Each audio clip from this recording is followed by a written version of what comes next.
Jamal Trulove. Happy to have you, my man. Oh yeah, for sure, man. Thank you for having me. Yes, indeed. So for the people that's not familiar with you, introduce yourself to the people. Yeah, so my name is Jamal Trulove. A lot of people know me as 10 Milli Millie. I'm from San Francisco, California, Frisco, Bay Area, Sunnydale Projects, up the hill. Um, yeah, and a lot of people know me for being framed for murder by the San Francisco Police Department and the District Attorney Office led by Kamala Harris. So before we get into how, you was framed for murder by Kamala Harris in her office, if you don't mind, can you walk me through the entire incident that took place that led to that? Okay, cool. Yeah, so in 2007, um, me and the homies, we was all in the hood, Sunnydale Project, San Francisco. We was all shooting dice. So y'all know how it is in the hood, motherfuckers shooting dice, things get, real active. We drinking liquor, so forth and so on. So one of my homies, Sel Kuka, at the time, he was a little fucked up. He was drunk on some shit. He lost his money. He mad because his girl, went to amusement park without him, so forth and so on. And you know how there's always like a little pot of money in general. He ended up taking the pot of money and went off to the store to buy some liquor. Nobody wanted to give him no money to buy no liquor. So we thought nothing of it. It was only like $40 just in general. We kept on shooting dice. Probably about 15 minutes later, we see him coming up the street, coming up Blythedale, and my little brother is coming down Blythedale. So my little brother got a new whip. He just came into some money and so forth. He only 18 years old at the time, and Sale came up, sliding, profiling. That's what we call it, profiling up the street. And he ended up hitting my little brother's mirror, sideswiped my little brother's mirror. So I heard the noise. I seen what had happened. We continued, shooting dice like it was nothing. I started seeing like people go around the building up towards the parking lot where they both ended up going to the parking lot to see what was going on. So this being my little brother and Sel being like, my big homie at the time or whatnot, even though we're not that far in age, just in general, but he was like the big homie because he had some size on him, you feel me? So I went around the corner and I seen, Sel with his shirt off, kind of like probing my little brother a little bit. My little brother got his face contorted. He mad because he knows it's not on him and so forth. And so I started making my way towards the parking lot. And so my older brother, he ended up intervening before I even got there, to try to like stop it and to be like, if you're going to try to fight my little brother, you're going to fight me. And for me, I didn't want no fights happening at all because like we a unit all together. Like, so, I came in since I knew Sel far longer than everybody else did, coming up in the streets. I felt like, I could have this talk with him. But he is definitely, he definitely lit, he drunk, and he really ready to fight. He ready to, cause some damage. And I'm probably like 130 pounds at the time, 140 pounds at the time, and my little brother littler than that. So I intervened just in general. Now we have a whole crowd around us. Everybody's coming out of the windows, doors. And, I knew what this was leading up to ultimately be. But so one of our other homies, to try to deter the situation, ended up, and when I say one of our other homies, we all homies, right? To a degree. Let off 2 shots in the air and to spread everybody out, to have everybody kind of scatter. And what that did, that fueled Sel more than anything. And he was like, oh, niggas got guns. We all got guns.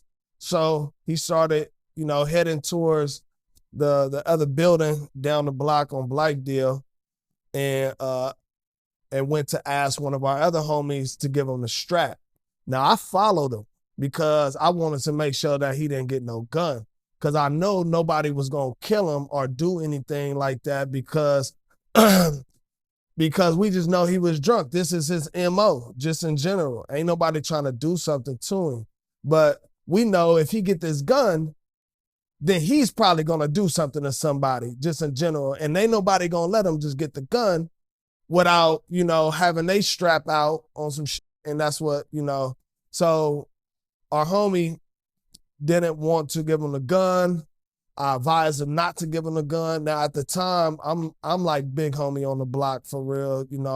I made a certified name for myself in the streets. And I don't know, what niggas fear me in that, in a sense where I was known as like this, this killer, drug dealer type nigga on some shit. I was very low key, and I was strategic on how I came up in the streets in general. So what I did, I remember one of my older homies, Rich, how he used to be able to calm Sale down. He'll kind of get in his face and grab him or whatnot. And so I took that approach, and I grabbed him and I talked to him, and I'm like, giving him that real love, like hug, bear hug, trying to calm him down. Like, bro, like you taking it too far, blase.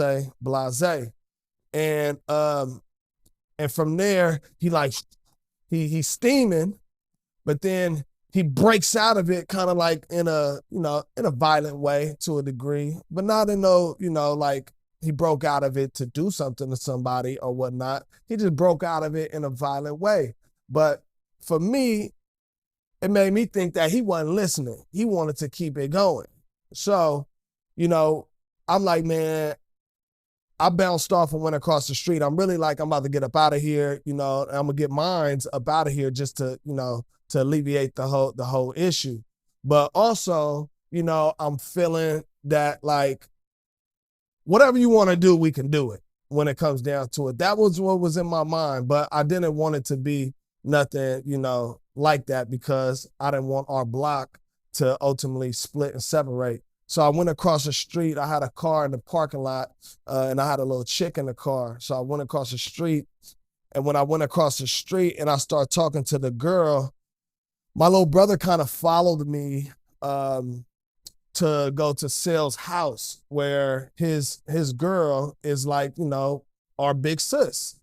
And my little brother is only 16 at the time, and he's kind of just going to kind of either plead his case or to just, calm down as well. And Sale started following him, like skipping towards him. Now, one of our other mans, who knows Sale as well, intervened to try to like calm him down and tell him chill because it looked like he was going to do something to my little brother.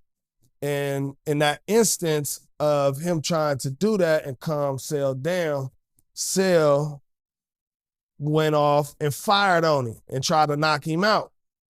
So what he didn't know, or he probably didn't give a f about at the time, that our mans had a strap on him.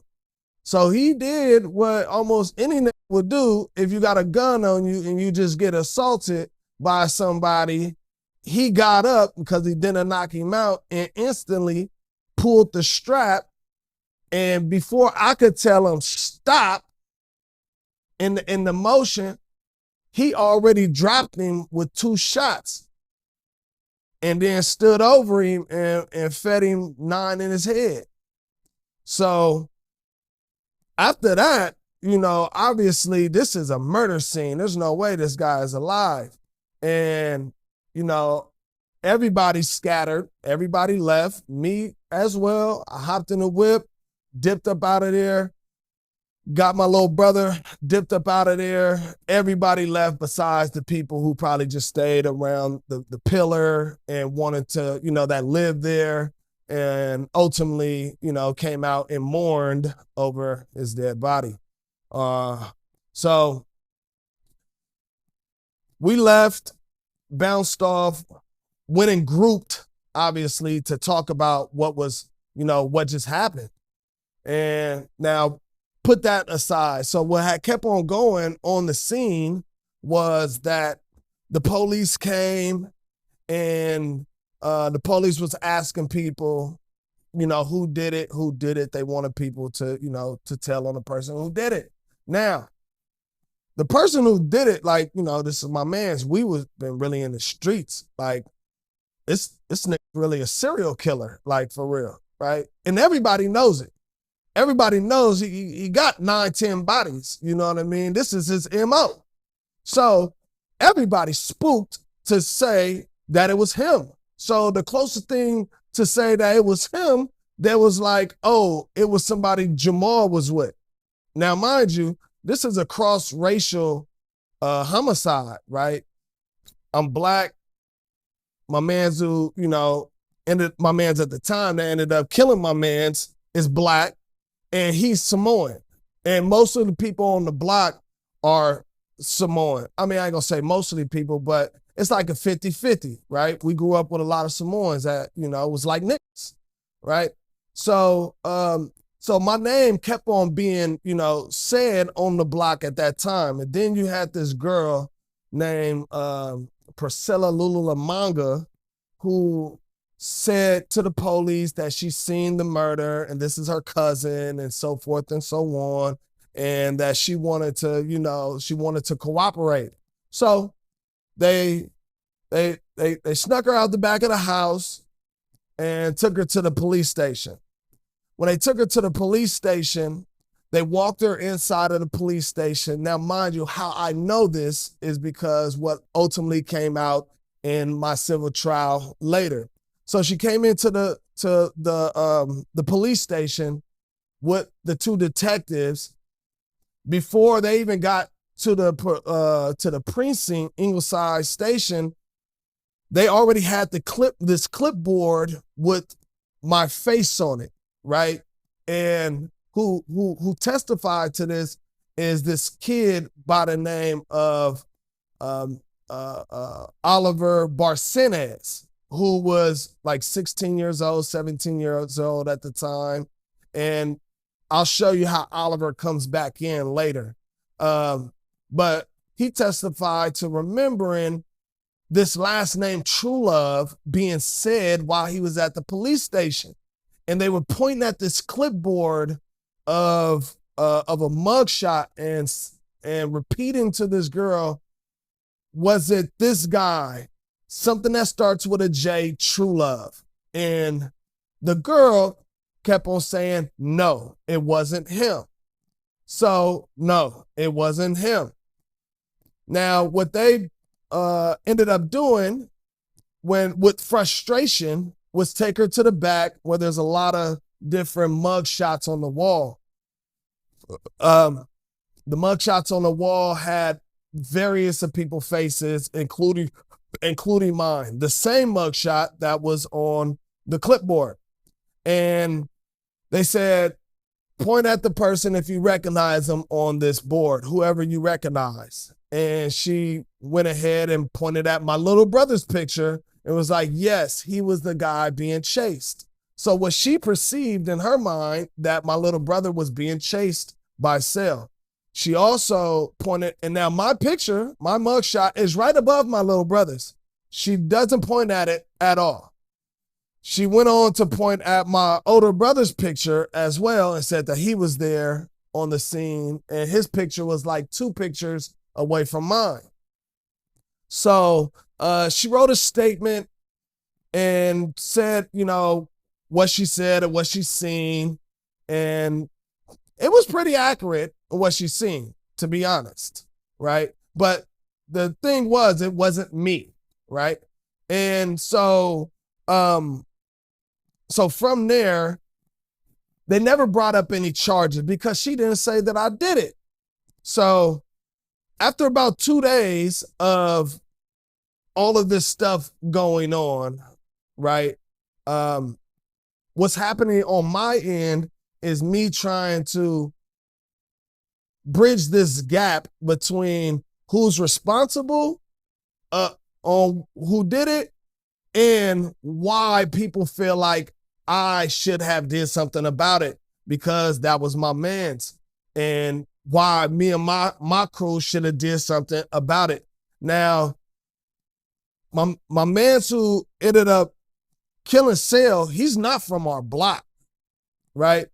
But, he's from our hood. And our hood, Sunnydale Projects, is really separated by probably about five different cliques, either by streets or proximity of the projects, being up the hill, Trey-Foe, you got down the hill, 42nd, the borderline, 1800, Murder Brook. Anything new from there is just some new shit that's going on in my hood in general. But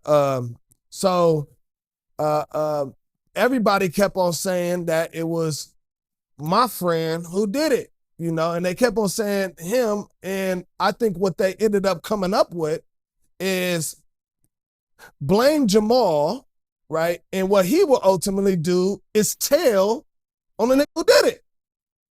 So that's what they ended up coming up with. Now, what's happening in aspect of the police, the very next day, police goes to her house with a photo again, right? Trying to get her to, say that I did it. And she ended up, not saying that I did it. It wasn't until I feel like she was convinced by the people, her people, my people at the time, to say that I did it. Now, so the very next day, she called the police and told them to come down, like she has a good idea who did it, because they were calling her and stuff like that. And they said that if we give you a 6-pack lineup, do you think that you could point the person out? And she said yes. So they went to her job with a 6-pack lineup that was faulty to deal with, because the 6-pack lineup had not 4 people that she had already identified as in people that she knew. And a 6-pack lineup isn't supposed to go like that, right? So it was me, my little brother, one of my young niggas who ultimately I'll tell you that story as well, and 2 other people. And then, so in the 6-pack lineup, I am the only one that has my mugshot with the date on it of the date that the murder happened, right? This is something I called into question in my initial trial without knowing all of these other things I'm explaining to you now.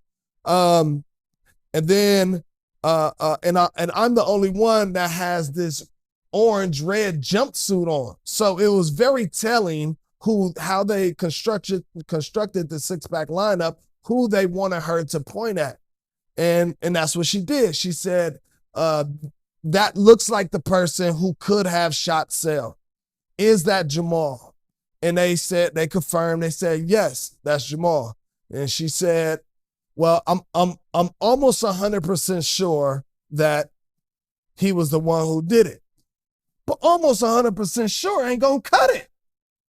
Especially when this is a murder case and you're relying exactly on what one person said, right? But the law is that one person can prove a fact and one person could ultimately send somebody to prison for the rest of their life based off of what they believe that they seen. So what the police did, they did nothing about it. They didn't believe it was credible enough because of what they had her saying and what her statement was.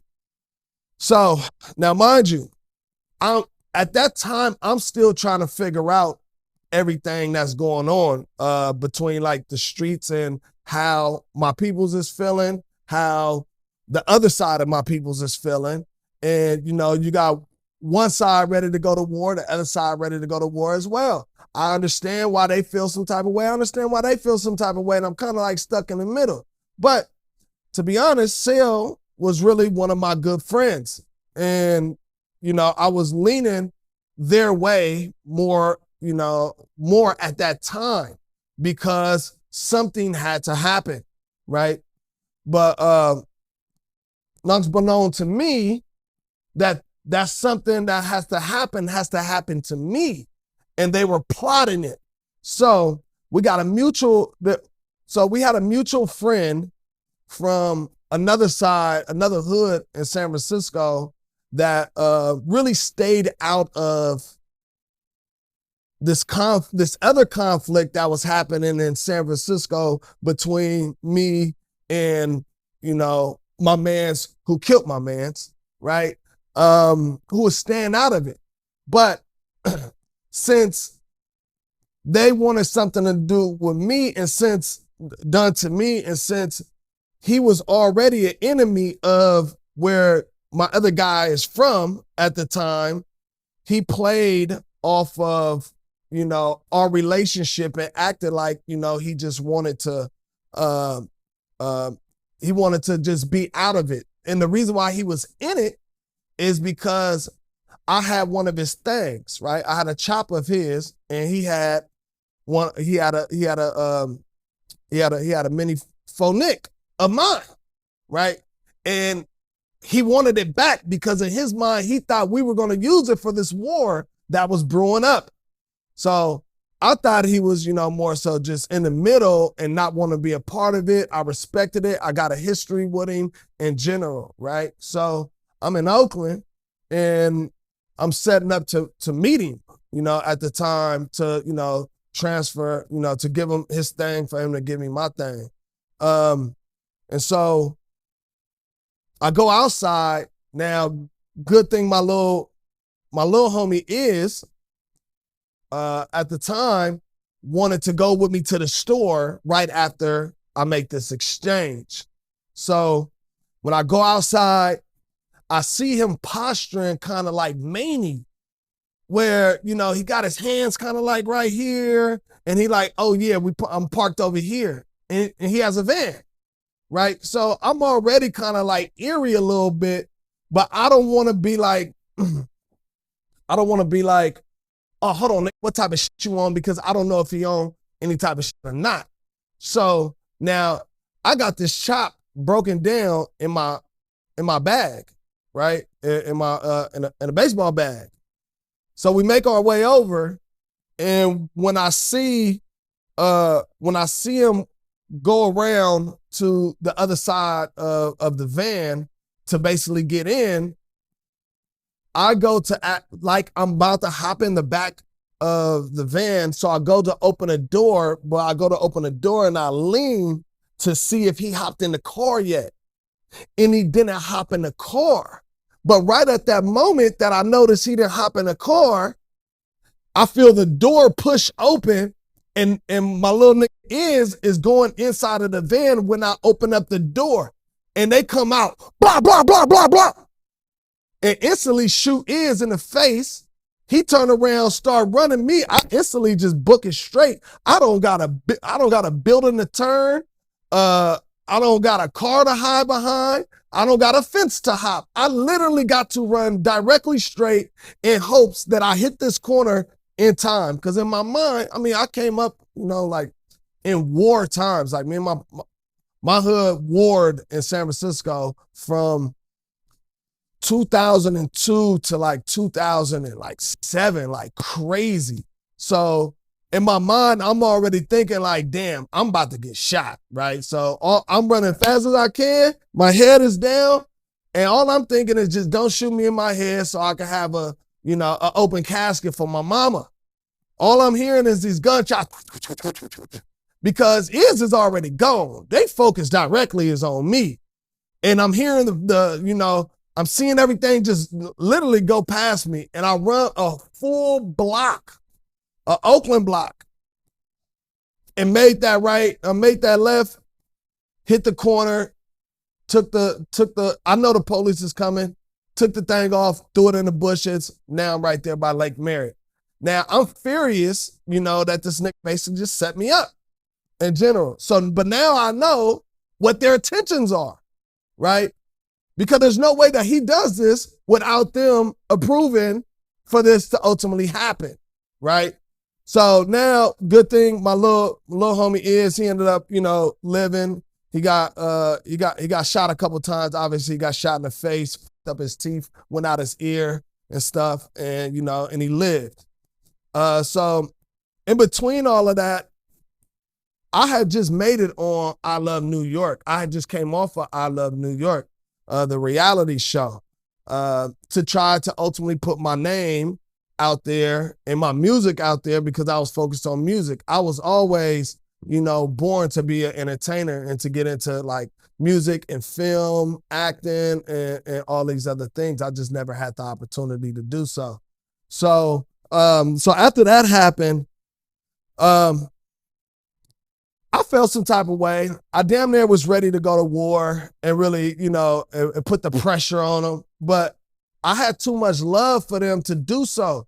And for me and my strategies, it's going to be easy. Like, to be honest, and I don't want to hurt people I've been loving my whole life and so forth and so on. And I wasn't for him getting killed at the end of the day. So, I'm not on TV yet, right? But I'm about to be. So I said, you know what? Instead of me staying here, because now I can't really, once this airs, I can't go do the interviews at the radio station and go do the club pop-ups and stuff like that, because motherfuckers gonna phone pimp me, right? And I know that in motherfuckers' minds, they want to knock it down. So it's either I am fully, out here in war, with my own people, which I know I'm a win if I went that way with it, but I didn't want to go that way with it. So I ended up leaving and moving to New York City. Went to New York City. Obviously, I ain't got no job or anything like that. All my money I came up with, came out of the streets in one way or another to take care of my family, just in general. And that's a whole nother story. But so I went to New York. I ended up locking in with one of my guys over there that I met just on a humbug from Bronxdale Projects. And he put me on to, how much they was paying for like pills, like ecstasy pills and shit like that. I'm like, ooh, okay, hold on. And I already knew I knew what we was paying for them. We was paying a dollar a pill. They was paying like $7 a pill at the low. So I found my hustle, but I also was like, I'm going to use my celebrity once I go on this show to be able to catapult my career into film or into music and so forth. A year passes. So I'm in New York for a year. I'm back and forth. And what's killing me is a lot of people are saying, like Nick ran me off the block. Like I left or whatnot, right? And it's killing me to hear things like that, as in if I'm scared or so forth and so on. And I literally felt like my whole history of who I was dwindling away. And I was having, homesickness. I wanted to get back to the block. I wanted to get back, to my people. I seen my homie Sale funeral on YouTube, and I cried. And I'm like, damn, y'all hate me, but I don't feel that way towards y'all on some shit. But it got to the point, after a year, that Halloween was coming up, and I was ready to show up. So after a year, I came back. I was in Seaside, Monterey. Now, in between that time, I'll get to that. So I'm at Seaside, Monterey. It's like a couple days before Halloween. And, I go down to the beach and I got a big blunt. I smoke and I pray to God. I'm like, God, whatever ends up, happening on this next day on Halloween, when I do my pop-up, let it be your will. And I smoked and I prayed and I talked to God, and God talks back to me in, ways of my actions and ways of my thoughts. So I went to the house. Next day, I get into it with my son's grandmother because, she wanted us to pay her money and so forth and so on. And she was mad. So she ended up calling the police. Police came and they asked me for my ID, gave them my ID. They ran my name, and next thing you know, they pull out the strap and they said, get down, get down. I'm like, yo, what the f going on? and they put me in the back of the car, and they say that they got a warrant for you out of San Francisco for a murder. Now, I thought that it was just, I thought that was just, a formality that they were trying to get me in to ultimately interview me, right? I had no idea at the time that this girl even existed that was saying that I did it. And I definitely didn't know at the time that there was another girl saying that I did it, which ended up being the reason why they got the arrest warrant. So a week before I got arrested, like 2 weeks before I got arrested, the police, the detectives had arrested this girl named Letitia. They pulled her over. She's a schizophrenic. She's a crackhead. She got a 9mm on her lap, 7-year-old in the back, and her husband is a parolee who I think had a warrant or some other shit like that. They pull her over and they take her in and they tell her, hey, we'll let you go if you could tell us anything about this murder, this homicide that happened, since you live right here on this block. So she went ahead and told them everything that she didn't see, but that she heard in the streets, and mushed up all these type of things, with them helping her, coercing her to say certain things, which later on we found out that them coercing her, those audio tapes disappeared. So what they did was take all of her words, in theory, and write this affidavit and had her sign it, saying that she will go to court and testify to what they had in the affidavit. Now, the affidavit is her saying basically that I did it, and it was a little bit of everywhere, but that gave them enough, and it sounded credible, right? And the detectives has said, we believe this witness is highly credible, and we will count her as a truth-telling witness. So now they accompany that with the initial witness, Priscilla, and now they have two people saying that Jamal Trulove killed Sel Kuka. So that led to me being arrested. Now, again, I go to 850. I'm locked up. I'm thinking they're gonna let me go in 72 hours. They don't let me go in 72 hours. I go to my preliminary hearing, and at my preliminary hearing, I'm like, there's no way that this girl is ultimately these people are gonna say that I did it. I'm confident that they're not gonna do this, right? So I go to my preliminary hearing, and Letitia attorney ended up coming in and telling my attorney that she's not going to testify, that, and she's sorry that she lied, and so forth and so on. And we wanted to know more, but the attorney wouldn't tell us more. So now the city attorney's office is back to just this one girl saying that I did it. Now, mind you, what I found out later, and what I know they got now at this point, is just this girl who vaguely says that I did it. She's almost 100% sure. They put this girl in witness protection, which there was no threat to her life or whatever, but that's what the DA office used as a strategy to really inflame the jury.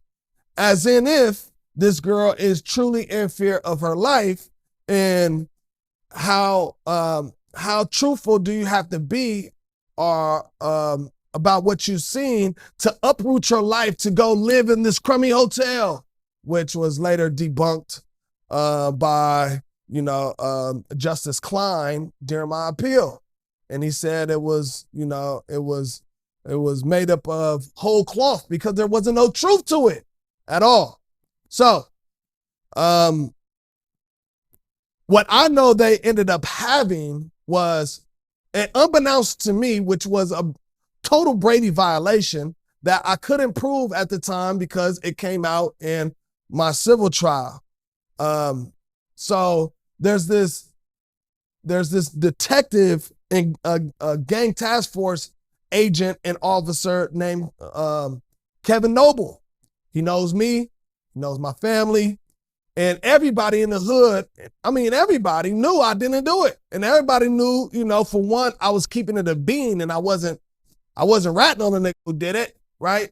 And so forth. But Kevin Noble hated that I was in jail for it, right? Because he never knew me as like the rah-rah guy, right? His perception of me is Jamal never ran when we hit the block. Everybody else did, right? And this was another thing I feel why the police had it, had something against me. Because I got money out here, I got clout out here, and I could go to any project, which Kevin Noble testified to, in San Francisco, and know the nigga that's there, that really f with me, which he testified to, seeing me in, like, for instance, Hunters Point, who we had a long history of warring with, another project's area of San Francisco. He testified to, yeah, I seen Jamal, over in Hunters Point, over on Harbor Road, and I pulled up like, yo, what are you doing here? They're gonna kill you.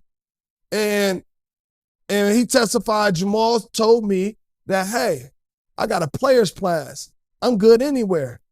And I wrote that down, and that's what I told everybody else. Like, damn, Jamal does have a player's pass because I used to see him everywhere. Now, so Kevin Noble, back to the story, came to the DA's office with information from another witness who said that I didn't do it, and it was this person. And they presented to him the person who did it, right? And since they already had this girl saying that I did it, they shoved it under the rug and act like it wasn't there, act like they never got this information. Now, the only way I get this information is because of Kevin Noble testified to it in my civil trial. Also, when I look at the original homicide file, right, and a lot of people say, how is Kamala Harris, for instance, attached to your case when she was just the district attorney? She didn't argue it, right? Well, the district attorney doesn't argue cases. But when murder cases come in, right, they look at them, the homicide file, they see where what the case lies, what lies in the case, and they delegate it to their ADA. They delegate it to the prosecutors around, right? The ones that's actually arguing. But to say that she didn't know about my case is to say that she didn't pay attention to no murder cases, which mine was a high profile murder case out of San Francisco, right? Now, if me, a layman, can see inside of the original homicide file, which I ended up getting in my civil trial, but in the homicide file that they gave me originally, that was in black and white, there's these 2 pages that stood out, and it was the autopsy, right? I think her name was something Moffitt. It was her name, and then as in if there was notes there, but there was no notes, right? And then the other page was a page where it spoke about the ballistics, right? The shell casings and where they were, right? And you seen that it was like these 4 what they call doodles there, right? And I identified it as them trying to figure out why is the shell casings over here when 95% of guns shoot from the right side of the barrel, and the shell casings would have been in the street and not all the way over here. So if her testimony is said to be true, then the shell casings would be over here. So when you look at the original homicide file, you see that the detectives were writing in pen, pencil, and marker. So In my civil trial, right now, mind you, this is all the stuff that they have, right? I don't find this stuff out until my civil trial, right? When you go directly to that paper, you can look at the paper without even putting it in the light and see that the trajectory of the bullet wounds, the information was erased. It was written in pencil and it was erased because the trajectory of the bullet wounds hurted their case, right? And because there's no way that she says that the shooting happened in this at this angle, but the bullet wounds are coming from a different angle. So they erased it. Now, on that other page where they said they were doodling, when you take that page and put it up to the light, you see that they had nine little dots representing the shell casings in a row. They couldn't understand why these shell casings were in a row on the opposite side of where the witness says that the shooting ultimately happened. Now, we don't know these things when I'm going to my original trial, right? But we went, at her when it comes down to, her identity, and so forth and so on of what she says she's seen, which ultimately got better over time. She ended up saying, I'm 100% sure that this is the person over time. And this is after she was paid. I ain't gonna say paid as in here, take this cash, but she was put into hotels, housing, gave food. They gave her sister $10,000 to move her. Like they did all of these things to certify her as being in witness protection, right? And if you're poor in the projects, and they're ploying towards your emotions and you're trying to do the right thing as well, you start eating that shit up. And that's exactly what she did. She ate it up. So in my preliminary hearing, back to my preliminary hearing, they put her on the stand. She said that I did it. It bounded me over to trial. Went to trial and fought it. It was a good fight. We put up a good defense. Christopher Shea, he was my attorney. RIP to him. He just recently had a heart attack and died, which is crazy. But yeah, we ended up losing. And after I lost, got convicted, whether the sentence came in, obviously the courtroom is full. I know who this lady Kamala Harris is, right? People in the projects knew who she was because she was a Black district attorney. And we thought that we had a Black district attorney in office, right? And who we perceived to be Black, right? That's from Oakland. And that's all we kind of knew. And we would think that, that she would, be a little bit more favorable to us. Now, during my trial, I didn't even think of this lady, just in general. I just knew that she was the head DA.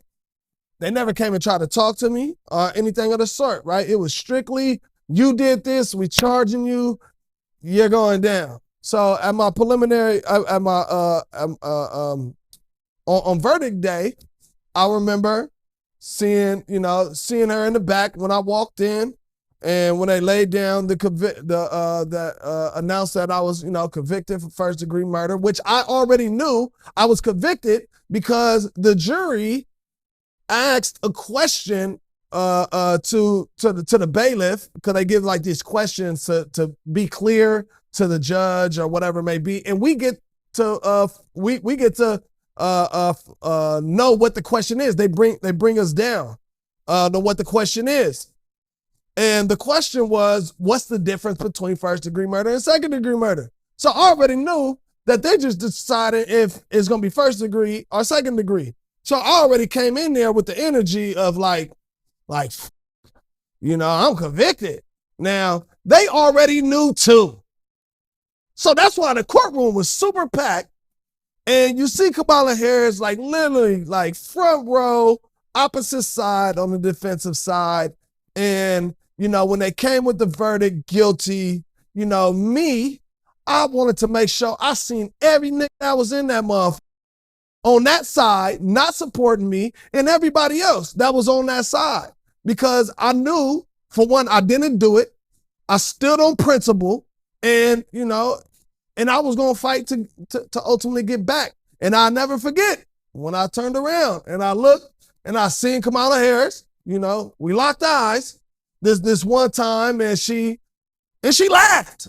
She literally just like kind of bust out laughing, almost as in if she was pointing at a nigga like ha ha ha ha.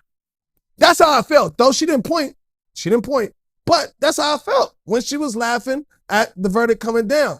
So, I took it in. It's like, all right, pause. And it was like, all right, whatever. So now the next thing that I need to figure out is how can I get a retrial before I get sentenced, right?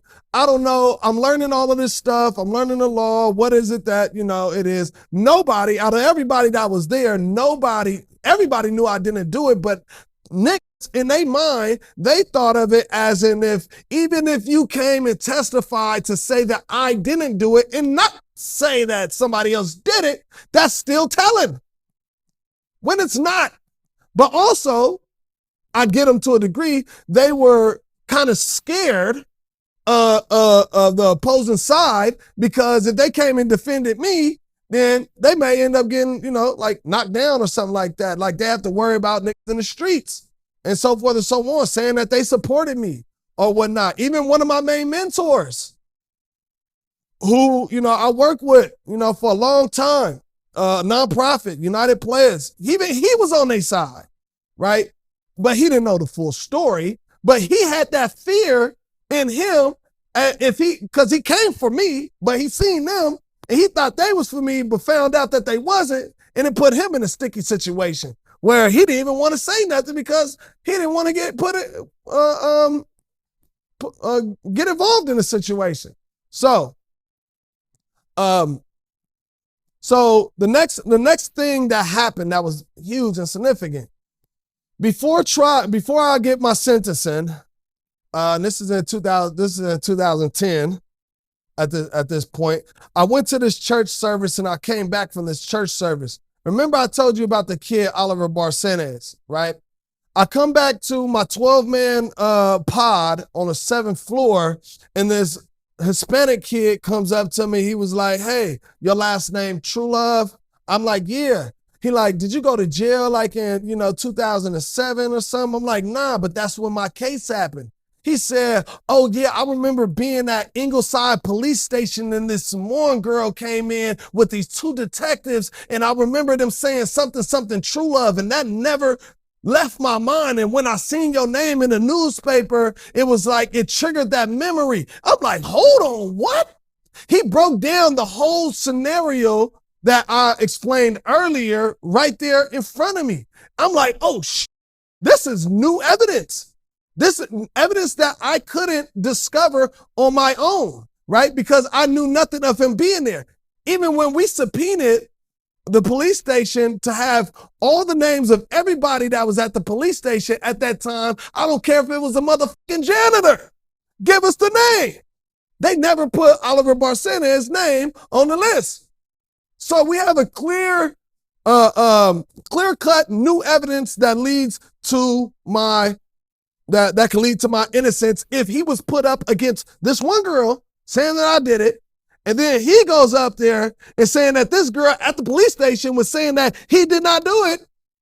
And plus, like I said, the faulty 6-pack lineup, you merge all those things together, I'm out. Not guilty for sure. Now they got an issue. They got a huge issue, because at that time, so I hit my attorney, I told him about Oliver Barcenas. My attorney searched it up, looked it up. He was there at the exact same time that the murder happened, the exact same time she was at the police station. There's no way around that. And I don't know this kid, so there's no way for me to just come up out of nowhere and start coercing this person. And if I knew him, I would have been put him up on the stand. So there's no way that they can ultimately say that we had an opportunity to use him and didn't, and they can't say that, I coerced him to say this. There's no way, because there's living proof that he was at the police station at that time. Oh man, I'm talking my big one. I'm back. I'm feeling good, right? So at the time, what was going on in San Francisco, we had a big crime lab scandal, the drug scandal, under Kamala Harris, where this lady that was working in the office in the drug lab was a dope fiend, and she was stealing the drugs, right? The DA office was hiding this. They were hiding it, right? Because they didn't want a scandal to come out. It wasn't until her family, who was telling them time and time again, ended up going to the news, told the news, and it came out in an article about her, I think it was her niece or her mom or whatever it may be, told them that she was telling the office of Kamala Harris and the DAs that her family member is taking the drugs from the drug lab. It ended up blowing up. So what it ended up doing was pushing, I think it was about forcing them to drop like 1,700 cases, right? People that was in prison who got convicted based off of it, and people that was up for a trial right now, because there's no way that they could go to trial on this because of this error on none of those drug charges. Now, the other thing that was going on at the exact same time was Kamala Harris was she was campaigning to be Attorney General, right? So there was another case, one of my partners from Filmo, Ijamu Obuagu, his case. Now, in his case, he got convicted for murder. In his preliminary hearing, again, one witness. The witness says that he was not the shooter. He was the person, he was with the shooter who did it, right? The shooter, they said that they don't even have enough evidence to say that he actually did it. But they arrested who they said the shooter was, and who this person said that the shooter was, but the them identifying that person was sketchy. But they said that he was 100%, he or she was 100% sure that Ijama was there. So they charged him for the murder. Now, and that was preliminary hearing. Fast forward to his trial, he went to trial, and then the witness changed her testimony and said, no, he was the shooter. He was the person who actually did it. And the judge let that play on. The DA went all the way in on it. And lo and behold, Drama's convicted for murder. Now, so in his motion to review to get a new trial, his attorney stated, look, there's no way that this lady could say, this person, guy, whatever, this witness can say that he wasn't the shooter that got him bounded over to trial, but he was with the shooter, and then at trial say that he was the shooter. There's no way you can let this slide. So the judge had to grant him a new trial. Now I'm looking, now I got this new evidence. Oliver Borsanes, they had him down as being a known Norteño gang member or whatnot, but he's never been to the pen. This is his first time on the way to the pen. You know, he got the okay, you know, from his people to get on the stand and testify to what he remembered that day, right? And we did this in a motion to review for a new trial based off of new evidence before I get convicted, before I get sentenced. And the district attorney office, they came up with this cockbull fucking story saying that, oh yeah, he's doing this as a favor for the blacks and the northerners in prison and so forth and so on. Just a ton of bullshit. Like, how the fuck is this happening? And he's never even been to prison. I've never been to prison either. So, but the thing about it, and this is where politics play. If they would have granted me a new trial based off this evidence that was strong fucking evidence, if they would have granted me a new trial, headlines would have been San Francisco District Attorney Kamala Harris convicting the wrong people in a time that she was moving to be Attorney General. You got the crime lab. You got 2 murder cases that has convictions that instantly get new trials to them based off new evidence and faulty testimony in general. And so in the judge, I believe the judge, favored this girl getting up on the stand, which she did because she had an opinion after I was convicted. So what they ended up doing was not granting his testimony as credible evidence. And they ultimately denied my new trial. I went to my second, and then when I came back for my sentencing, that's when I see Kamala Harris again, back in there again, smiling, ha, ha, ha. I mean, you see her now, she smiles and laughs for every fucking thing, you know what I mean? And in my case, she did the same thing. And I got sentenced 50 to life. And, when I after I got sentenced, I made it my mission to ultimately, to get back and hold everybody accountable, from the police to Linda Allen to Kamala Harris, accountable for the negligence or the deliberateness of what she did to me and to numerous motherfuckers that surround me. Because it wasn't just me. It was Ijama, it was Demarie Hernandez, it was Charles Hurd, it was so many people, and those are all people I know that are definitively innocent that got convicted under the watch of Kamala Harris, regardless of their circumstances, regardless of their history being in the hood and so forth and so on. And, oh yeah, this person was a bad person, or da da da da, that's what he deserved. No, the facts are the facts. The case is the case. When they undercut these, evidence and come up with evidence and not rely directly on the strong evidence to convict somebody, it's just wrong. But yeah, so I got sentenced 50 to life in prison. Yeah. And you said that Kamala, she showed up to 2 of the most critical moments in your trial, right? Yeah, she showed up at my my conviction date and at my sentencing date. Now, a lot of people try to say that she wasn't, involved in the case, but at the end of my paperwork, it's the stamp of Kamala Harris's office. And for people to say that she had nothing to do with the case or had no knowledge of the case is just not wanting to hold her accountable, or to say that, she's innocent in the situation. Now I know, and people know as well, when San Francisco is only 7x7, we don't got tons and tons of homicides happening in San Francisco. And then with this being a highly publicized murder case in San Francisco, of course she had knowledge of it in between the time of her coming to the 2 dates that I said.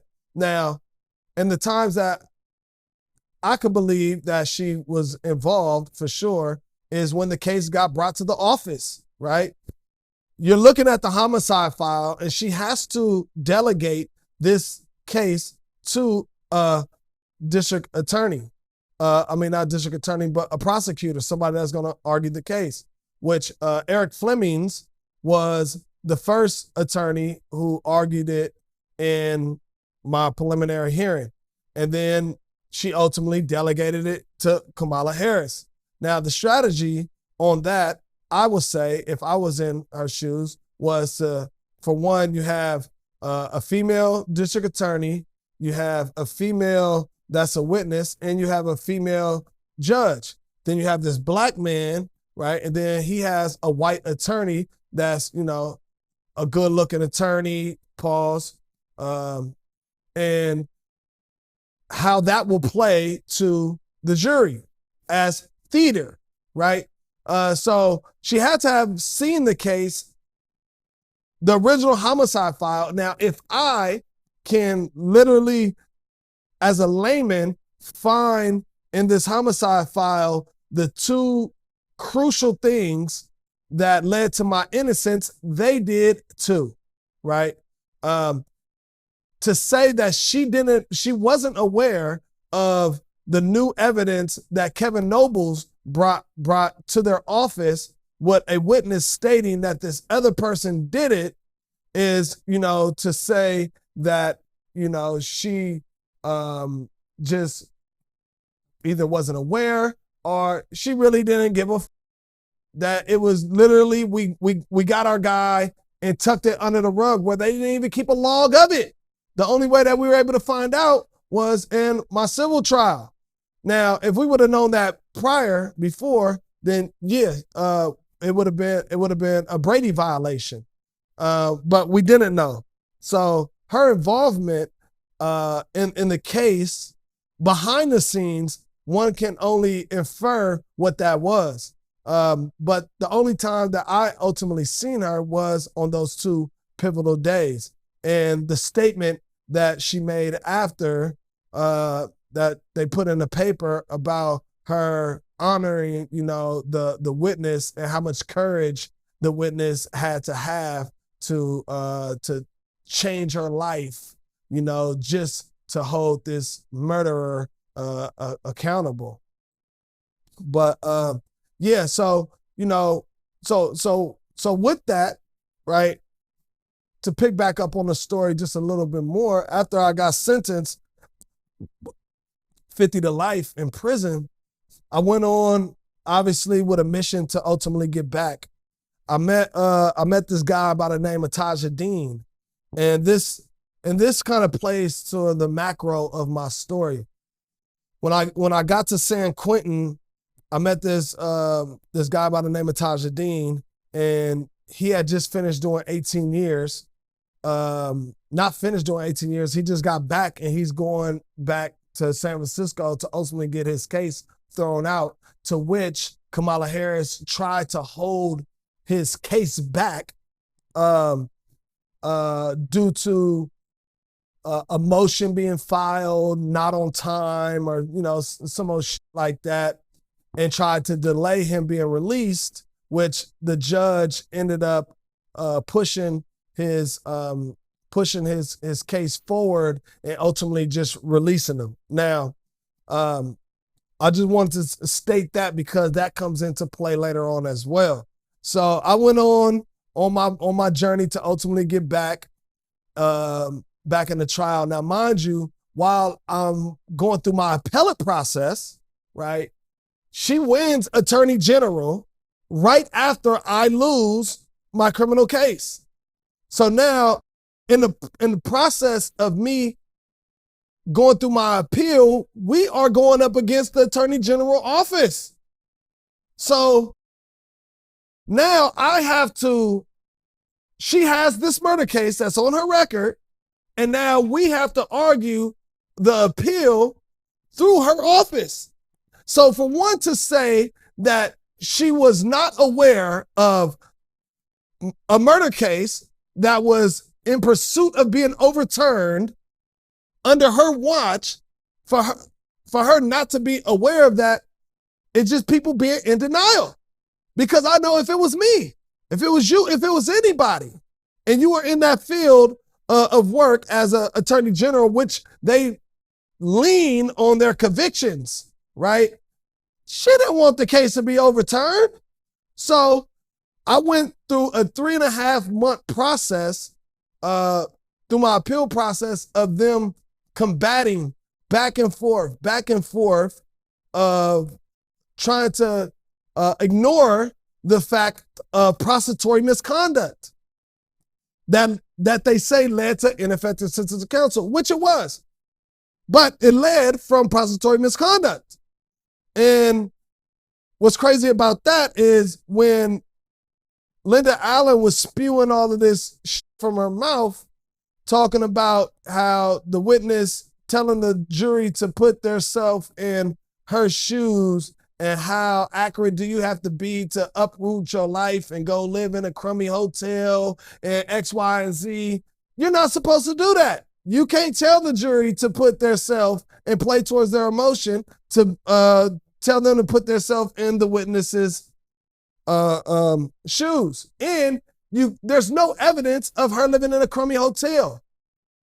So now I'm fighting that, right? Now, in between this time, Oliver Barcenas went off and he did his 12 months, 14 months in prison, and then he was released. Now, this is happening between my appellate process. I know nothing about it at the time. And within 3 months of him being home, he gets shot by the SFPD. He had a gun on him, right? Now, I still don't know that all of this is going on. I don't find this out till later. The city is in uproar because it's a police-involved shooting who shot a young Latino kid. They have no video of it, and they're saying that he had a gun on him, right? Oliver Barcenas lives.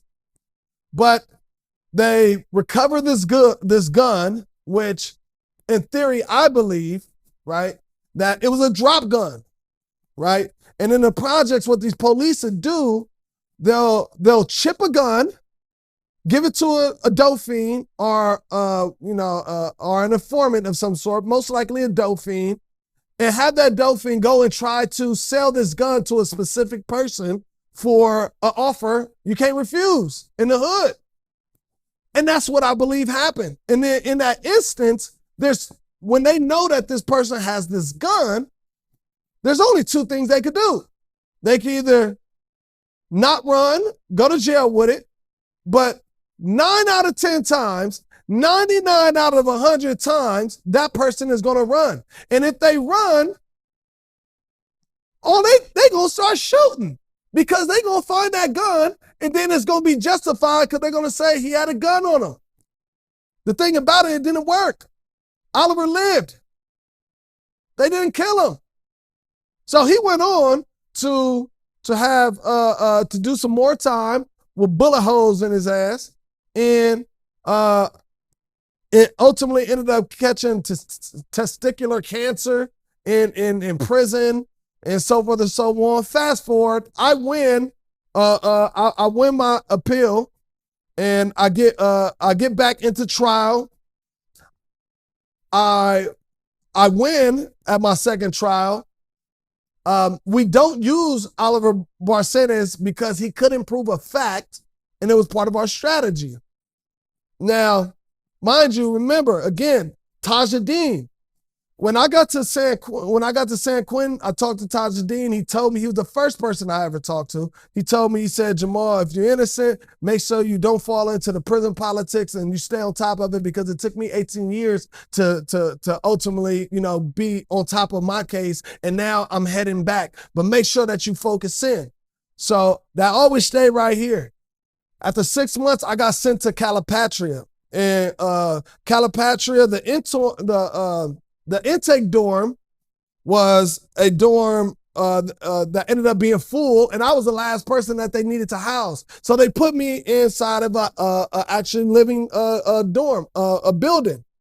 And it just so happens they put me inside the cell with Lukman, who Tajadeen just left out of that cell. So for me, I'm like, what's the coincidence, right? So I'm reading these signs, right? And that made me focus in even more. And it also, made me start drinking coffee because Lukman, a Muslim brother, Tajadeen is Muslim. I'm not gonna give his name because I'll give it later. But he was like, yeah, man, your homeboy just left up out of here. This was his coffee mug. And if you want it, you could take it. And I'm like, that coffee mug got some good luck on it. I'm about to start drinking coffee for it. I need that luck. So fast forward, I get back into county jail, my new trial. I didn't get into no fights in county jail. And county jail, motherfuckers respected me. And, I'm 6'3", and, I ain't no sucker out here, like, in general, and I ain't getting into, like, no dumbass shit, I was self-made, didn't rely on nobody to do anything for me. But this one dude ended up saying some slick shit out of his mouth, and I ended up whooping his ass in the holding cell as I started making my way towards, on my way to one of my court dates. I whooped his ass, so they sent me to the hole. And when I went to the hole, I put my mattress and stuff on top of the metal, the metal bed frame. I went inside the pocket, the little cubby, pulled out everything that was in there, and then there was an examiner. And when I opened up the examiner, Tajadeen was right there on the front of the paper, sued the San Francisco Police Department and won $3.5 million. So that, for me, that was another sign, like, oh shit. Okay, I know the trajectory that I'm on. So it didn't matter. Like, it didn't matter what the evidence was. And there was no way of spooking me into taking a deal that they tried to offer me, voluntary manslaughter, and I'll go home in, 9 months, 10 months, which almost anybody would have took, right? Because Ijama Obuagu, again, back to him, when they granted him a new trial, still under Kamala Harris, they scared the living shit out of him. He was 20 years old at the time. And they said, hey, look, you can either go to trial and we're going to convict you again, or you could take involuntary manslaughter and you could go home in a couple months. And he took the deal, though he was innocent. But that's the strategy of the office, right? Put a deal in front of them that they can't refuse. They're already scared to go to trial. Even if you're innocent or you didn't do it, you're still scared to go to trial. But especially if you're innocent, you're scared to go to trial. Especially after you just got convicted and you seeing everybody around you getting convicted.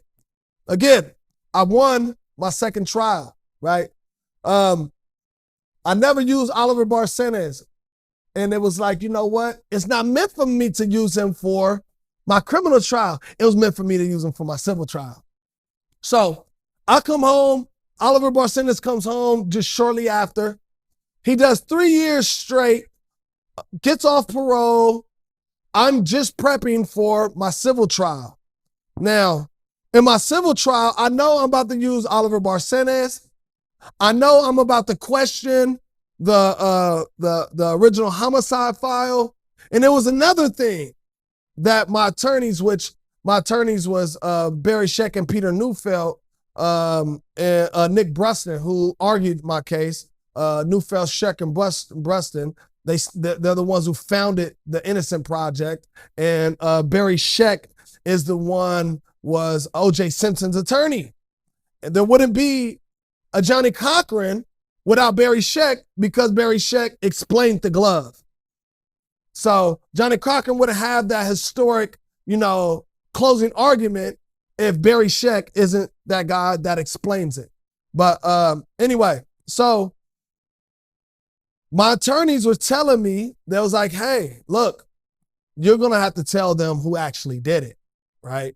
And they broke down the difference between criminal and civil, beyond a reasonable doubt, a preponderance of evidence. And I'm like, yo, there's no way. I'm like, that's still going to be looked at as snitching, telling. Like, that's not me. I can't do that, right? And then they told me, they said, well, in civil, since this person isn't being, charged criminally, then they're not allowed to use this person's name, right? Because that's a defamation of character. So I'm like, oh, okay. I'm like, all right. And then, so now I'm in my bag of creating theater my damn self, right?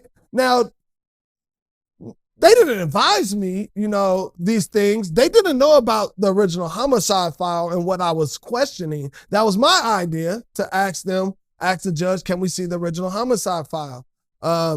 Also what Oliver Barcenas. So what I did, and this is how flawed the system is. And this is how, where strategy comes into play. So what I did, I'm like, the only way I will feel comfortable by doing this is if I go to the actual shooter and tell him I'm gonna do it. Because I don't want it to come out in any type of way as in if I'm trying to tell him this. But I know that, everybody knows I didn't tell on him in the first 2 trials. Why would I do it now? So that's what I told him. I told him, look, if I was gonna snitch on you, I would have snitched on you the first 2 times, right? And then you didn't do shit for me or for my family or anything like that while I was down. You didn't take care of my kids. If anything, you was spooked thinking I was gonna tell on you. So just respect my strategy and how I'm gonna attack this. But what I need you to do, I'm gonna tell them exactly what happened, and I'm gonna tell them that you did it. But what they're not able to do is use your name. And all you gotta do is make sure you plead the 5th. Just come in and plead the 5th. So the only way I was able to do that was in the deposition of Linda Allen, and this plays heavily to why Kamala Harris will never come out and apologize or never come out and say that, she could have made a mistake, is because in the deposition of Linda Allen, I had my attorneys ask Linda Allen, as we sit here today, do you believe Jamal Trulove killed Sal Kuka? And she says, yes, we believe Jamal got away with murder. So that means that's what the office believes. That's what the police believe. That's what all of these motherfuckers believe, that I got away with murder, regardless of the evidence. The evidence pointed towards my innocence, but they did not give a f. They were head on that I did it. So with that being said, I thought about it like, damn, I could tell these people exactly who did it, and they still gonna try to deny it. And one more over, they gonna try to call him in. So, like I said, I went to him and I told him what my strategy was, and all he had to do was come in and plead the 5th. So I told him in my deposition that he did it. And what they do, they called him in hopes that he came and gave some type of alibi of some sort. And the initial questions in the deposition, he answered. They were basic questions, but once they start getting to some critical questions, he like, hold on, man, what's going on here? Like, are y'all arresting me for something? Like, whoop, and they're like, no. Well, he's like, I plead the 5th. He like, if y'all not arresting me, I plead the 5th. I plead the 5th. And right there, that's when the city knew they were f***ed, because he looked it guilty. Exactly how I knew it was going to look. So after that, at that point, the city attorney offered me $2 million. And everybody told me to take it, right? Because, if you lose, you're not going to get nothing. But from all the other signs that happened in my life, it happened in all, over the past 8-10 years at that time, I'm like, nah, there's no way I'll lose this. Yo, $2 million, I'm gonna get more, right? And it wasn't even about that. It was about me holding motherfucker accountable. I wanted to prove that the police framed me. So in my civil trial, we asked the judge, can we see the original homicide file? Seen it. We went directly to those pages. You've seen the trajectory of the bullet wounds. Obviously, the jury is over here seeing this man in the suit who is obviously wrongfully convicted, saying that the police framed him.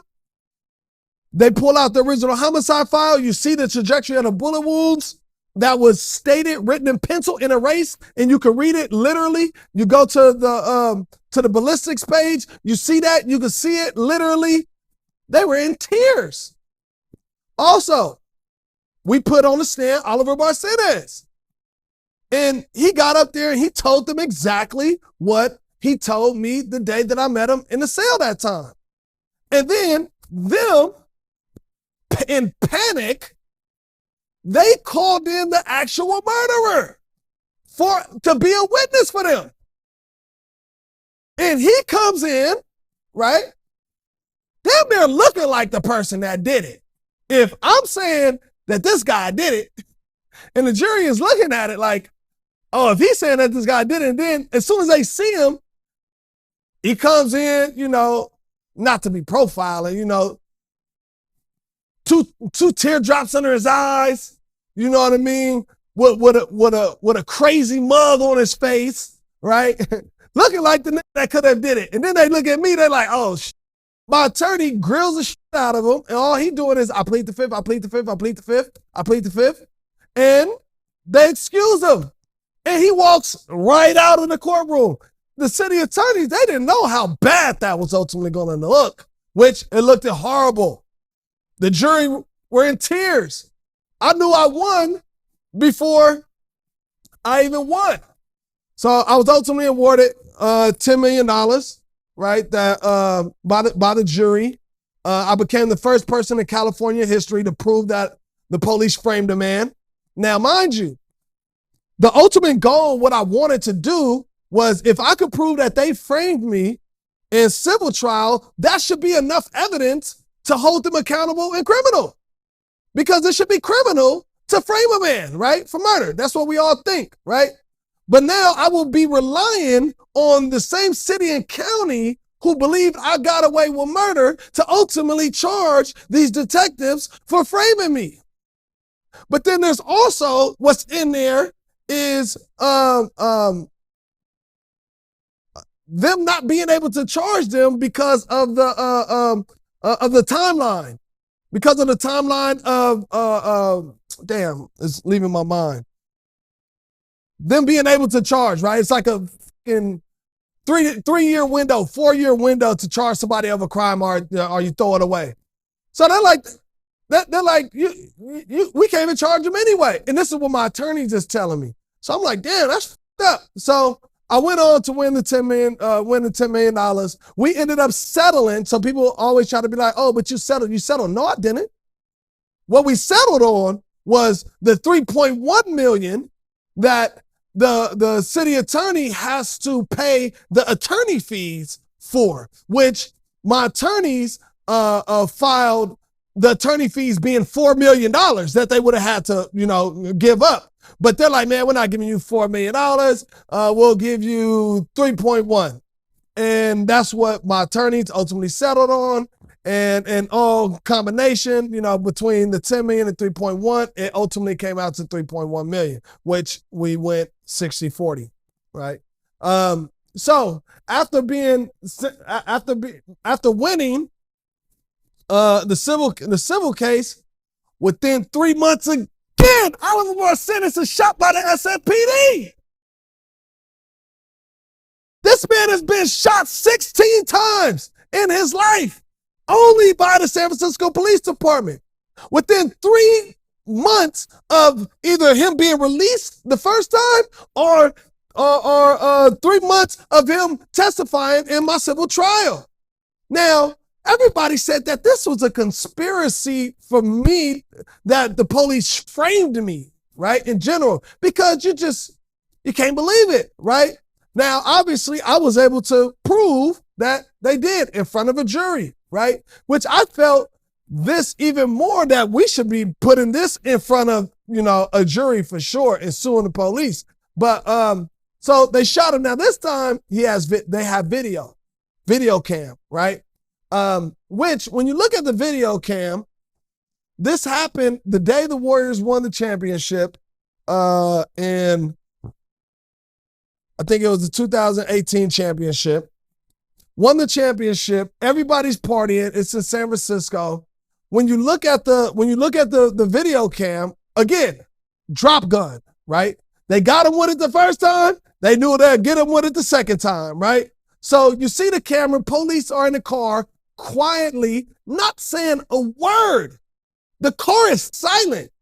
Not, oh, look at this crew over here. They got a beer. Let's stop them. Nothing. They literally just pulled up, hopped out, and started harassing these 6 Latino guys off of 1 beer, which everybody and their mama got drank on them. Like, the motherfuckers celebrating.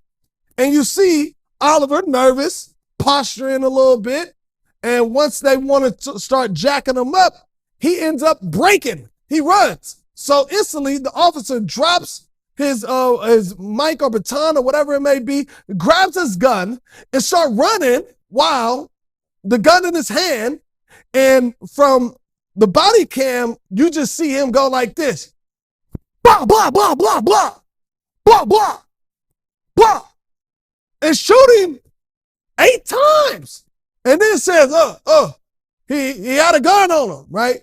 Now, the city was in rage because of this, right? Now, the other videos came out from the opposite side, and it showed him reaching for something in his in his crotch area, right? Which happened to be a gun, right? Reaching for something in his crotch area to throw it, right? But before he can even throw it, he's already shot in the back, right? Now, there's no way that this officer knows from that it's a gun that he's grabbing to throw.